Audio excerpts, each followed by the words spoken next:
So I just had one of the scariest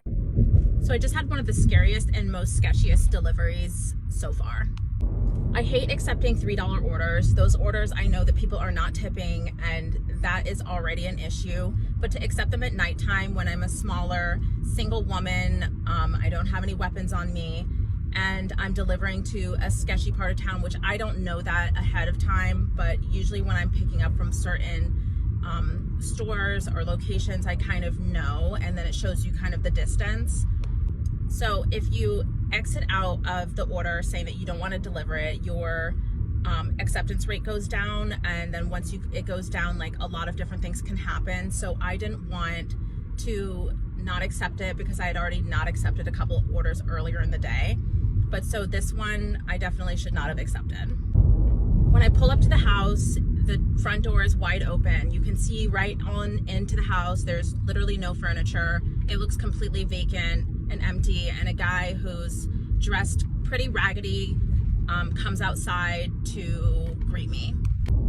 He looks very confused and like he doesn't know what's going on, and the name on the order is a woman's name. So I'm confused. I open the trunk, I reverse in because there's a case of water, like 24 bottles of water. So I just don't want to walk from like the curb, and I reverse in, and he walks out to the back of my car, and I park the car, get out to get the groceries out of the back of the car, and I'm like, are you expecting a DoorDash? And he was like, no. And I was like, okay, let me check the address. So I go to do that. I walk back to the front driver's side of the car to bend down to look at my phone. He starts like circling my car, and I'm like, this is the correct address. And so I grab the stuff and I go to put it on the front porch, and he was like, well, who is it for? There's 6 people that live here. And I'm like telling him the name, and he's like, oh, she lives in the back. And I'm like, well, it just says to leave it on the front porch. I just like hurry up and shut the trunk and leave. The house was giving, that whole situation, the house was totally giving like halfway house vibes.